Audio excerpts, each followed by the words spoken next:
नमस्कार, मैं हूं प्रवीण दुबे। कल जो घटना हुई गुना में, बहुत हृदय विदारक घटना है। किसी शेर की, किसी नज्म का एक शेर मुझे याद आता है। आग में क्या क्या जला शब भर, कितनी रंगीन दिखाई दी है। हालांकि जिनके घर हादसे हुए हैं, आप देखिए कि मेरी आवाज़ सुनाई दी है वाला दर्द वो अभी तक महसूस कर रहे होंगे। बहरहाल, गुना से आरोन की दूरी तकरीबन 36 किलोमीटर है। कल रात जब उस 32 सीटर बस में 35 सवारियां बैठ रही थीं, तो उन्हें इल्म भी नहीं रहा होगा कि महज आधे घंटे की दूरी उन्हें जिंदगी से स्थायी दूर करके मौत के सफर पर ले जाएगी। जो जानकारी आई उसके मुताबिक बस का न परमिट था, न फिटनेस था, न इंश्योरेंस था, फिर भी वो दौड़ रही थी सड़क पर, क्योंकि जितने भी जिम्मेदार अफसर यानी परिवहन आयुक्त, परिवहन अधिकारी, कलेक्टर, एसपी हैं, उन्हें सरोकार ही नहीं था। ऐसे मामलों से या तो वे अज्ञानता में अनदेखा कर रहे थे, या उन्हें इसके लिए तगड़ा वजन दिया जा रहा था जिसके बोझ से उनके कंधे झुके हुए थे। खबर यह भी है कि बस में कोई ज्वलनशील भी रखा हुआ था, जो टक्कर के फौरन बाद और शोला बनाने में मददगार साबित हुआ। आग की तो तासीर ही है कि अपने घेरे में आने वाले प्रत्येक व्यक्ति को फौरन जलाकर खाक करती है। वो कोई भेद नहीं करती, पवन पुत्र, महेश, गणेश या मुस्तकीन में। वो जेंडर को का भी फर्क नहीं करती, उम्र भी नहीं देखती कि अलीशा महज 9 साल की थी। यह आपराधिक कृत्य था जिसने शव ऐसे जलाए कि पहचान भी बिना डीएनए के संभव नहीं हो पाए। मुख्यमंत्री मोहन यादव ने सराहनीय शक्ति दिखाई। परिवहन आयुक्त से लेकर कलेक्टर, एसपी और सीएमओ सभी को नाप डाला। तो आज बात हादसे के आलोक में करेंगे राज्य की उन व्यवस्थाओं की जिसके कारण ऐसी घटनाएं होती हैं। उस फायर ब्रिगेड की जो तगड़ा खर्च कमीशन काटकर, इसे अंडरलाइन कर लीजिएगा, कमीशन काटकर तगड़ा खर्च करके खरीदी तो जाती हैं, लेकिन मौके पर कभी वक्त पर नहीं पहुंचती। उस मरती हुई संवेदनाओं की भी जो इतने भयानक अंजाम के बाद भी नहीं जागती। उस सिस्टम की भी जो सिर्फ हादसे के बाद कुछ दिनों के लिए जागता है और फिर कुंभकर्णी निद्रा में सो जाता है। आज पहली बार मोहन यादव का रिएक्शन भी जनता ने देखा और समझा कि वो आपात स्थिति को कैसे हैंडल करते हैं। बहुतेरे सवाल जिन्हें लेकर एक खास पैनल के पास जाएंगे और कहेंगे जवाब तो देना होगा, लेकिन रस्मन सबसे पहले आपको दिखाते हैं एक खबर। देखिए,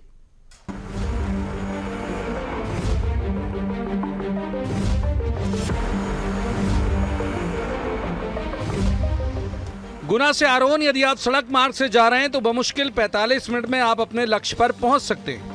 लेकिन बुधवार रात 8 बजे जो बस नंबर MP08P0199 निकली आरोन जाने के लिए, उसने 13 सवारियों को घर पहुंचाने के बजाय भगवान के घर पहुंचा दिया।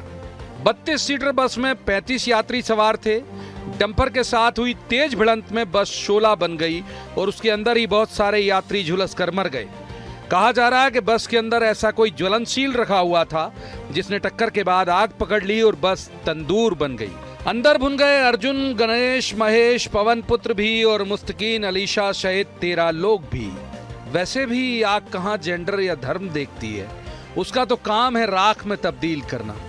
आलम यह है कि शव आपस में ऐसे जले कि पहचान करना भी संभव नहीं। मुख्यमंत्री ने फौरन अपने सारे प्रोग्राम रद्द किए और पहुंच गए घटनास्थल। बहुत बड़ी कार्रवाई करते हुए ट्रांसपोर्ट कमिश्नर को हटाया, कलेक्टर, एसपी गुना को हटाया, आरटीओ, नगरपालिका अधिकारी को सस्पेंड कर दिया। प्रधानमंत्री नरेंद्र मोदी, राष्ट्रपति द्रौपदी मुर्मू ने भी घटना पर गहरा दुख जताया है। कल जो हादसा हुआ था उनके पीड़ितों से, घायलों से, सभी से मिलकर के आया हूं और मेरे मन में इसकी बड़ी पीड़ा है कि ये घटना बड़ी दुखद हुई है। मध्य प्रदेश सरकार सभी पीड़ितों और पीड़ित परिवारों के साथ खड़ी है। हमारी संवेदनशील सरकार है, इस नाते से मैंने कल कुछ घोषणा भी की थी और वो उन घोषणाओं के आधार पर जो घायल हैं उनसे कहा कि इनका अच्छे से अच्छा हॉस्पिटल में जाकर के भी इलाज कराने की जरूरत है तो इलाज भी कराएंगे। दूसरा, जांच समिति का मैंने निर्देश जारी किए। आज वहीं पे स्पॉट पे ही, चूँकि आरटीओ की जवाबदारी थी, उनको गाड़ियों को चेक करना चाहिए था। अगर फिटनेस, अगर यानी पेपर की कमी है तो स्वाभाविक रूप से उनकी जवाबदारी बनती है। ऐसे सीएमओ जो फायर ब्रिगेड के लिए, उनके दृष्टि से भी उन पर मैंने कहा दोनों को सस्पेंड किया जाए। बताया जा रहा है कि बस का ना तो इंश्योरेंस था, ना ही उसके पास उस रूट में चलने का परमिट था और ना ही फिटनेस सर्टिफिकेट। सवाल यह है कि उसके बावजूद क्षमता से अधिक सवारी लेके वो बस कैसे फर्राटे भर रही थी। मुख्यमंत्री डॉक्टर मोहन यादव को मौके पर जाने पर ये तमाम बातें जब पता चली तो उन्होंने फौरन कठोर कार्रवाई जिम्मेदारों के खिलाफ शुरू कर दी। कांग्रेस जानती थी कि इस दुखद हादसे में कोई सियासत उसे लोगों की नजरों से गिरा सकती थी, लिहाजा उसने भी संयम रखा और कोई सियासत नहीं की। उस इलाके के बड़े नेता कहे जाने वाले और पूर्व विधायक लक्ष्मण सिंह ने वहां के आर्थिक तौर पर संपन्न लोगों से भी अपील की कि सरकार के साथ साथ वे भी मदद को आगे आए। सरकार से केवल इतनी मांग की कि यदि संभव हो तो मृतकों के परिजनों और घायलों की मुआवजा राशि बढ़ा दी जाए। सहायता राशि है उसको बढ़ाना चाहिए। जो भी घायल है और इतनी बड़ी दुर्घटना हुई है, मैं चाहता हूँ जितने हम जनप्रतिनिधि हैं या नगर के जितने संपन्न लोग हैं, व्यापारी हैं, उन सबको भी कुछ राशि इकट्ठा करके और परिवारों को देना चाहिए, शासन की मदद के अलावा। और जितने भी लोग उनके शासन को भी जो मृतक है उन पे थोड़ी राशि बढ़ाए, जो घायल हुए हैं उनको भी थोड़ा ज्यादा राशि दें। इसमें कोई दो राय नहीं कि सरकारी विभागों में सबसे भ्रष्ट विभाग की सूची में परिवहन विभाग अव्वल नंबर पर है। जाहिर है कि रिश्वत के बल पर ही वो बस मालिक बिना वैधता सड़कों पर काल को दौड़ा रहा होगा। मुख्यमंत्री मोहन यादव की सख्ती ने अब उस महकमे को गहरी नींद से तो जगाया और वो प्रदेश के बाकी जिलों से भी संभवतः ऐसी बसों को पकड़ना शुरू करेगा। हालांकि जो लोग अपनी जान से चले गए उनके परिजनों का दुख तो कोई बांट नहीं सकता, लेकिन कम से कम ऐसे हादसे सजगता से रोके तो जा ही सकते हैं। Bureau report, BSTV। तो देखा आपने, बहुत हृदय विदारक घटना हुई वहां पर। जो लोग वहां रहे होंगे वो कितनी तकलीफ में रहे होंगे। तो मैं आज वैसे भी कोई सियासी संवाद का विषय है नहीं, फिर भी मैं चूंकि सियासी गेस्ट जुड़े हुए हैं तो तारुफ आपसे करा देता हूं। हमारे साथ है नेहा बग्गा, बीजेपी की विद्वान ऊर्जावान प्रवक्ता है।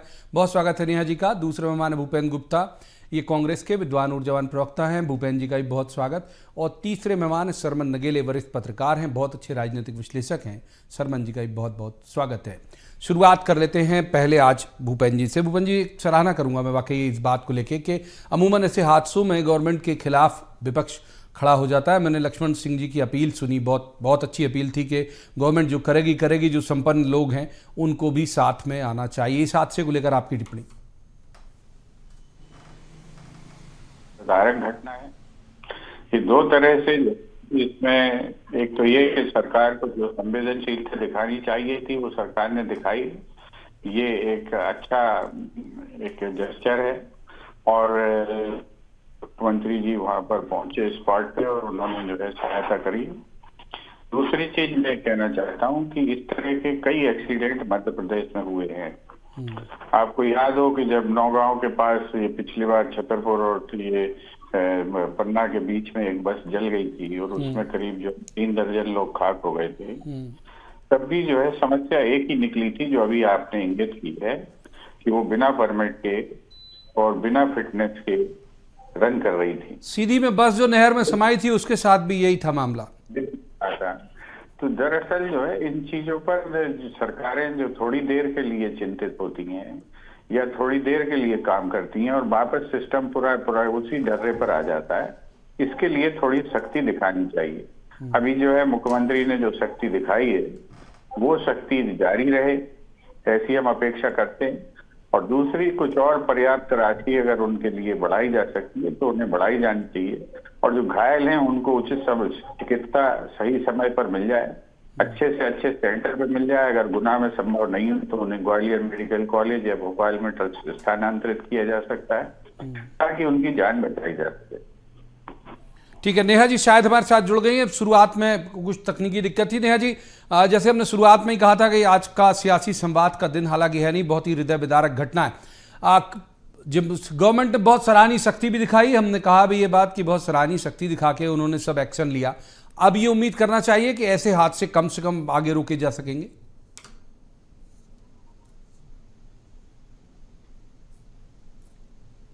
सुन पा रही हैं आप नेहा जी मुझे? संभवतः कुछ तकनीकी दिक्कत अभी भी है। एक बार सरमन जी को इन कर लेते हैं। सरमन जी, पूरे इस हादसे को लेके एक बात से तो आप भी मुतमईन होंगे, मेरे साथ आप इत्तेफाक भी रखेंगे कि एक दिन में सिस्टम जो है वो करप्ट होता नहीं, बर्बाद होता नहीं। ये एक तरह का घुन है जो लंबे वक्त से लगा हुआ है। सरपंच जी। देखिए माननीय प्रवीण जी, आपने बिल्कुल ठीक कहा और आपने अपने पैकेज में जो है ना बहुत सारी चीज़ों को आपने बता दिया और बहुत अच्छे से सारी चीज़ों को आपने इशारों में भी और कई सेंटेंस में तो आपने स्पष्ट रूप से जो सरकार की जो परिवहन विभाग की जो नाकामियां या जो उनकी त्रुटियां या उनकी जो मजबूरियां हैं उस पर भी आपने रेखांकित किया है। मेरा यहाँ ये मानना है कि परिवहन विभाग से सरकार को सर्वाधिक रेवेन्यू आता है और परिवहन विभाग की जो व्यवस्थाएं लंबे समय से चल रही हैं वो उसमें बहुत ज़्यादा बदलाव जैसा नहीं हो पाया है। इसके कारण इस तरह की चीज़ें जो है ना वो देखने सुनने में आती है। बहुत ही हृदय विदारक घटना हुई है और ऐसी घटनाओं से सरकार को सीख तो लेना चाहिए, लेकिन उस पर जो कड़ी कार्रवाई की है वो भी अच्छा काम किया, लेकिन आगे के लिए क्या करना है उस पर कोई ठोस निर्णय, ठोस कार्रवाई और ठोस प्रयास करना चाहिए। उस संदर्भ में मैं माननीय प्रवीण जी बताना चाहता हूं कि आज हम जो है ना एआई के युग में जीवन जी रहे हैं और अभी भी इस तरह की घटनाएं हो रही हैं। आज जब आप तुरंत कोई चीज़ों का पता कर लेते हैं, आप पूरे राज्य में आपके यदि कोई बिना किसी बैरियर को पार किए निकलता है तो आप उसके घर पे चालान भेज देते आरटीओ और एमपी ऑनलाइन के माध्यम से कि आपकी गाड़ी आज जो है ना ऐसी जगह पार्क की गई थी जो पार्किंग की जगह नहीं थी। तो जब ये गाड़ियां जब चल रही हैं तो इनके लिए वो मैकेनिज्म, वो सारी टेक्नोलॉजी का इस्तेमाल आप क्यों नहीं कर पा रहे? आप क्यों उनके साथ में जीपीएस नहीं लगाना चाह रहे? आप क्यों उनको इस तरह की मॉनिटरिंग करें कि आपका सॉफ्टवेयर जहां से आपकी चीज गाड़ी मतलब बस स्टैंड से जहां से वो स्टार्ट होती हो तो वहां से वो स्टार्ट ही ना हो पाए, क्योंकि आपके पास ऐसा मैकेनिज्म होना चाहिए। इस तरह के सॉफ्टवेयर, इस तरह की टेक्नोलॉजी बहुत है आज की डेट में इस दुनिया में और इस मध्य प्रदेश में, तो आपको उस पर पूरा फोकस करना चाहिए। क्योंकि देखिए आज ये वाली घटना हुई है, इसके पहले भी बहुत सारी घटनाएं हुई हैं मध्य प्रदेश में, तो ये आखिर मध्य प्रदेश के हमारे जनमानस का नुकसान जो हो रहा है, जो हानि हो रही है, ये हमारे राज्य के लिए एक चिंता का विषय है, हमारे लिए चिंता का विषय है। बिल्कुल सहमत हूं आपकी बात से। नेहा जी शायद हमारे साथ कनेक्ट हो गई। नेहा जी, अब कुछ तकनीकी दिक्कत थी, पहला सवाल आप ठीक से आप तक पहुंच नहीं पाया। मैं फिर से दोहराता हूं कि ये बात सही है कि बहुत सराहनीय सख्ती गवर्नमेंट ने दिखाई, तत्काल ट्रांसपोर्ट कमिश्नर बदला जाना तो मेरी समझ से हमने शायद बहुत दुर्लभ ही देखा होगा। एसपी कलेक्टर बदल दिए, ठीक किया, कंपनसेशन भी अनाउंस कर दिया। आगे नहीं हो इसको लेके आप इत्मीनान करा दीजिए पब्लिक को कि अब बिल्कुल सतर्क रहेंगे सारे एसपी कलेक्टर और ट्रांसपोर्ट के अधिकारी। प्रवीण जी, ये जो घटना हुई है बहुत ही दुखद घटना है और जिन लोगों की लापरवाही थी उन पर तत्काल सरकार ने, तत्काल मुख्यमंत्री जी ने एक्शन भी लिया है। मुख्यमंत्री जी स्वयं घटनास्थल पर भी पहुंचे थे।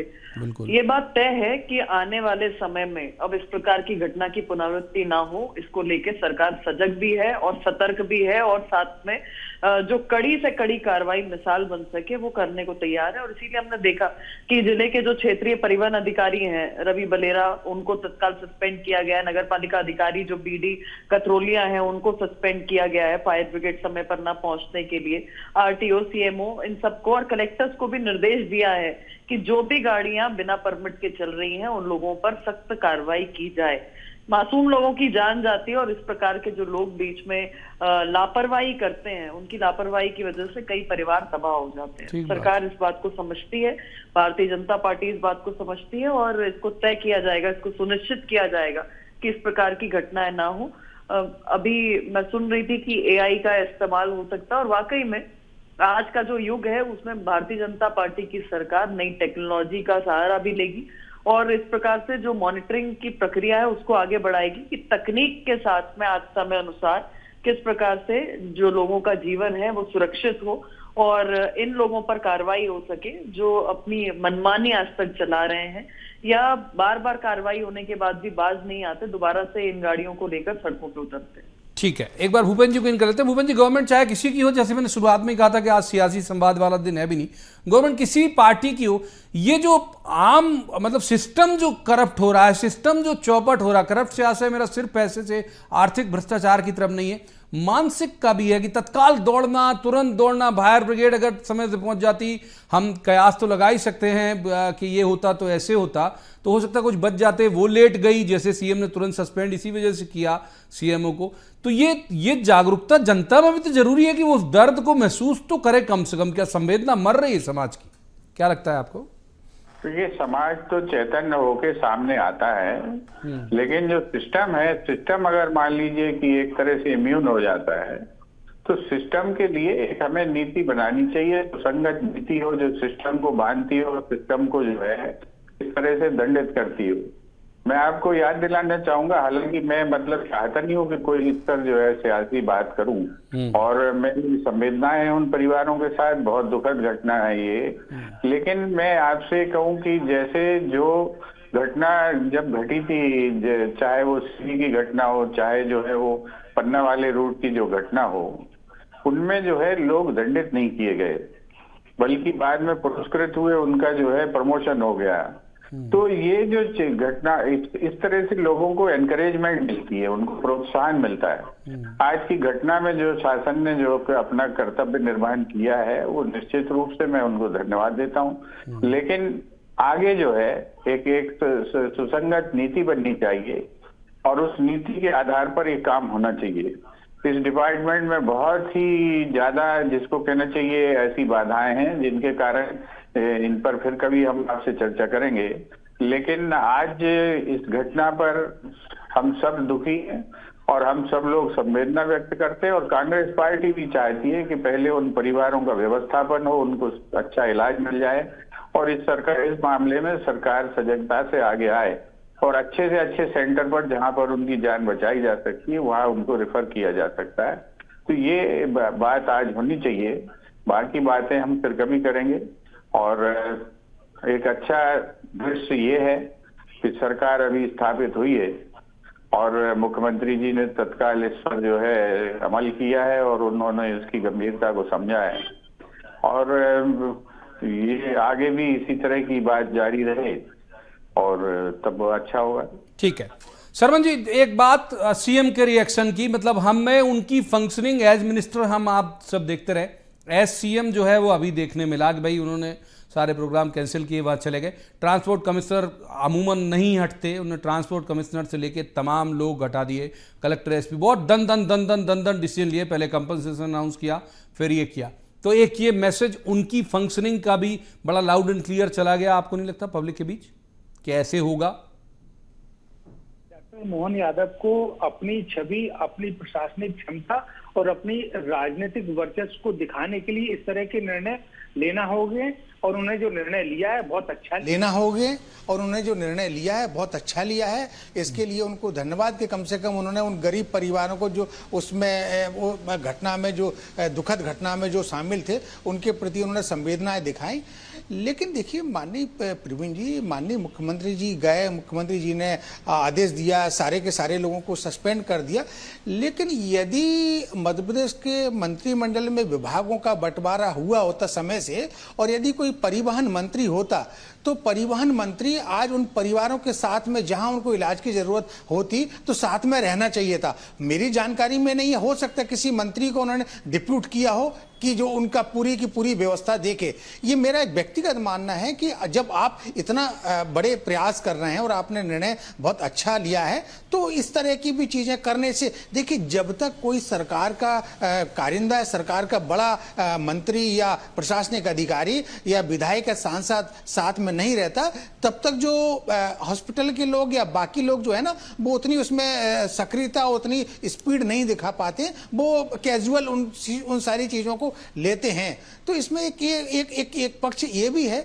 लेकिन ये बात बिल्कुल सही है कि डॉक्टर मोहन यादव जी ने जो निर्णय लिया है कि ट्रांसपोर्ट कमिश्नर को भी हटा दिया, बाकी लोगों को, तो ये एक इस बात का संकेत देता है कि वो निर्णय लेने में वो किसी तरह का ना कोई संकोच करेंगे, ना वो कोई किसी तरह के बारे में सोचेंगे कि इसका नुकसान क्या होगा, प्रशासनिक फायदा क्या होगा या हानि क्या होगी, या हमारे जो आरटीओ के जो अधिकारी हैं या बाकी अधिकारी हैं उन वो क्या नैतिक रूप से उनमें एक निरुत्साह का भाव आएगा या नहीं आएगा, या वो हतोत्साहित होंगे। इन सब चीजों को उन्होंने परे रख के सारे निर्णय लिए हैं, इसके लिए उनको बहुत धन्यवाद। ठीक है, नेहा जी को इन करते हैं। नेहा जी, एक जो आशंका जो जताई जा रही है वो ये है कि क्या ये प्रॉपर फॉलोअप होगा? जो आज की जो सख्ती है उसके बाद शर्मन जी का भी इशारा उसी तरफ था कि जो अभी भी घायल हैं, जो पीड़ित हैं, जिन्हें बेहतर इलाज की ज़रूरत है, उन्हें उनका मॉनिटरिंग और उनका फॉलोअप प्रॉपर हो रहा है कि नहीं। और दूसरा, ये लगातार जैसे भूपेंद्र जी ने कहा और मैं सहमत हूं उनकी बात से कि भाई सीधी हादसे के बाद भी ऐसी सख्ती दिखाई गई थी बीजेपी गवर्नमेंट के द्वारा, पन्ना में भी दिखाई गई थी, फिर कुछ दिन के बाद फिर ढर्रा वैसा तो नहीं हो जाएगा दोबारा से। प्रवीण जी, निश्चित तौर पर पूरा इसका फॉलोअप होगा। जो घायल हैं उनका इलाज किस प्रकार से हो रहा है, किस स्थिति में है, किस तरीके से जल्द वो ठीक हो, इसका ध्यान रखा जाएगा। और आपने और स्वयं शर्मन जी ने इस बात को स्वीकार किया है कि ट्रांसपोर्ट कमिश्नर को तत्काल हटाना, इस प्रकार की कार्रवाई जो है मंशा को स्पष्ट सामने रख रही है कि कोई भी व्यक्ति जो बेगुनाहों की जान ले रहा है और लापरवाही कर रहा है उसको बख्शा नहीं जाएगा। इसीलिए चाहे सीएमओ हो, चाहे ये ट्रांसपोर्ट कमिश्नर हो, चाहे रवि बलेरा हो, सबके ऊपर तत्काल कार्रवाई की गई है। कलेक्टर्स को निर्देशित किया गया है। इन सबका फीडबैक, फॉलोअप सब कुछ होकर ये सुनिश्चित करना है अब सरकार को, जिसके लिए सरकार तैयार भी है, लग भी चुकी है कि पुनरावृत्ति ना हो। ठीक है, भूपेंद्र जी को इन करते हैं। भूपेंद्र जी, डीएम की जिम्मेदारी जो है वो डीएम और एसपी की जिम्मेदारी प्रत्यक्षतः तो नहीं है, लेकिन फिर भी उनकी जिम्मेदारी है कि वो अपने जिले में हर तरह की ऐसी किसी गतिविधियों पर नजर रखें। जो मुख्यमंत्री के निर्देश गए, तमाम पूरे जिले हैं, हर जिलों के एसपी और कलेक्टर को कहा गया कि वो सघन अभियान चलाएं, तो आपको उम्मीद है कि अब व्यवस्था में सुधार हो जाएगा आने वाले दिनों में? देखिए, आपके जो प्रश्न है बार बार मुझे वहां ला रहे हैं जहां मैं जाना नहीं चाह रहा हूँ। डीएम की पूरी जिम्मेवारी है, क्यों नहीं जिम्मेवारी?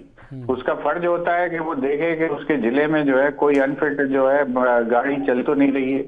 ये जो जितनी रफ्तार से ये जो मध्य प्रदेश के अंदर आप अगर पूरा रिकॉर्ड उठाएंगे तो मध्य प्रदेश में जो है ये जो चल रहे हैं ट्राले रेत के जो है परिवहन करने वाले जो वो हैं गाड़ियां हैं, उनसे कितनी मौतें हुई हैं, ये किस रफ्तार से चलते हैं और इसके ऊपर क्या नियंत्रण है। ये नियंत्रण जब तक नहीं होगा, इसके लिए कोई नीति नहीं बनाई जाएगी, ये घटनाएं घटती रहेंगी। ये बातचीत जो है ये सामने जब आती है। अभी दूसरी बड़ी बात मैं कहना चाहता हूँ इससे हटकर, मैं ये आलोचनाओं की बात और नीतियों की बात बाद में करूंगा, इसलिए कि मैं आज नहीं करना चाहता हूँ इनको। जो हर अस्पताल में, हर डिस्ट्रिक्ट सेंटर पर आज इस तरह के एक्सीडेंट्स जहां पर रफ्तार के कारण हो रहे हैं, तो वहां पर जो है ट्रॉमा सेंटर्स नहीं है, ट्रॉमा यूनिट्स नहीं है। ये हर जिला स्तर पर ट्रॉमा यूनिट होनी चाहिए। आज आप देख लीजिएगा कि जिस अवस्था में ये पेशेंट्स होंगे, इनको रेफर करने की जरूरत किसी न किसी मेडिकल कॉलेज में पड़ेगी। ये परिस्थिति क्यों उत्पन्न हो रही है? क्योंकि हमारे जो जिला स्तरीय अस्पताल हैं, उन अस्पतालों में जो है वो इक्विप्ड नहीं है ऐसी घटनाओं के लिए। अगर मान लीजिए एक साथ जो है आदमी के जो है 4 हड्डियों को फिक्स करना पड़े, तो एक साथ एक दिन में ये ऑपरेशन भी नहीं हो सकते। ऐसी कई जो ट्रॉमा यूनिट्स की आवश्यकता है, जहां पर आदमी जो है एक्सीडेंट किसी चीज से होता है, कोलैप्स किसी और चीज में हो जाता है। अगर मान लीजिए जो है हड्डियां खुल गई हैं और उनसे जो ब्लड रिलीज हो रहा है, तो जब जो है उसको चोट तो लगी है हड्डियों में, उसको फ्रैक्चर हुआ है, लेकिन वो हार्ट अटैक से उसकी जो है डेथ हो सकती है। तो ये जो चीजें हैं समय पर जो है इनको जो है रेगुलेट कर सकें अपन, इसके लिए हमारी कोई सोच ही नहीं है। हम केवल हिंदी में मेडिकल शिक्षा पढ़ाने में लगे हुए हैं और इसी तरह से जिनसे हमारी प्रसिद्धि बढ़ती है, लोकप्रियता बढ़ती है, तमाशे करने में लगे हुए हैं। लेकिन जो सिस्टम को डिजाइन किया जाता है जिस तरह से, जब तक हम उस दिशा में आगे नहीं बढ़ेंगे, इन घटनाओं से होने वाले नुकसानों को हम कम नहीं कर सकते। आवश्यकता ये है कि हम जो है इसका नुकसान इसका कम कैसे हो, इसके लिए हम तैयारी करें। नेहा जी, जवाब आपका। नेहा जी, जवाब फिर शर्मन जी के पास जाएंगे। देखिए, जो भूपेंद्र जी की चिंता है वही भारतीय जनता पार्टी की सरकार की चिंता, और इसीलिए मैंने आपसे कहा कि चाहे शर्मन जी ने जिस प्रकार से सुझाव दिए हैं या भूपेंद्र गुप्ता जी ने दिए हैं, महत्वपूर्ण ये है कि ऐसे बीच में जो अधिकारी कर्मचारी संलिप्त है, जो लापरवाही करते हैं, सर्वप्रथम उनका सफाया हो। दूसरा, जो घायल हुए हैं उनका इलाज किस प्रकार से हो। तीसरा, जिन लोगों ने इस प्रकार का दिन देखा है, उनके घर में जो गमी हुई है, उनके साथ सरकार खड़ी है, मुआवजा उनको दिया है, और आगे इस प्रकार की घटनाएं ना हो, इसको लेके जो भी योजनाएं बनाने की आवश्यकता है, जो भी क्रियान्वयन करने की आवश्यकता है, जिस सतर्कता के साथ, जिस गंभीरता के साथ आवश्यकता, सरकार वो सब करेगी। और इसीलिए मैंने आपसे पूर्व में कहा कि कार्रवाई जो है वो स्पष्ट दिखा रही है कि सरकार का रुख क्या है, सरकार की मंशा क्या है, और इस प्रकार के लोगों को बख्शा नहीं जाएगा। ठीक है, शर्मन जी को करते। शर्मन जी, विभाग जिस तरह का बदनाम है, परिवहन विभाग, चाहे जिस भी गवर्नमेंट में हो, जहां जिस भी देश में जहां पर भी हो, ये डिपार्टमेंट ही इस तरह का बदनाम है। आपको लगता है कि ये जो सरकार की सक्रियता निश्चित तौर पर सराहनीय है, ये मेंटेन रह पाएगी इस तरह की, या फिर कल फिर वैसे ही जैसे थे? आप ये देखिए माननीय प्रवीण जी, डॉक्टर मोहन यादव की कार्यप्रणाली का अंदाजा तो इसी से लगाया जा सकता है कि उनकी कार्यशैली कितनी अच्छी और प्रभावी है, लेकिन ये पूरे 5 साल कैसे मेंटेन रहेगी उनको देखना होगा। और उनको न केवल परिवहन विभाग में, बाकी जहां जहां जिस तरह की भी घटनाएं होती हैं उस पर भी वो अंकुश लगाएं और ऐसे लोगों को वो बख्शे नहीं, जैसा उन्होंने इस मसले पर निर्णय लिया है। मेरा यहाँ एक मानना है माननीय प्रवीण जी कि पूरे राज्य में जो एम्बुलेंस हैं हेल्थ के लिए वो तो हैं, लेकिन मेरा एक और सुझाव है, यदि नेहा जी सरकार तक पहुंचा तो बड़ी जल्दी राज्य की जनता पर कृपा होगी कि एक जिले में एयर एम्बुलेंस वो लोग एक कलेक्टर के अधीन तैनात करें कि जब भी इस तरह की घटनाएं हो तो उनको बहुत खर्चे वाला मामला हो जाएगा, वैसे तुरंत व्यवहारिक नहीं लगता। माफ कीजिए शर्मन जी, वक्त इतनी चर्चा की याद देता है, आज हालांकि मुस्कुराने का दिन नहीं था, गलती से मैं मुस्कुरा गया, माफ कीजिए।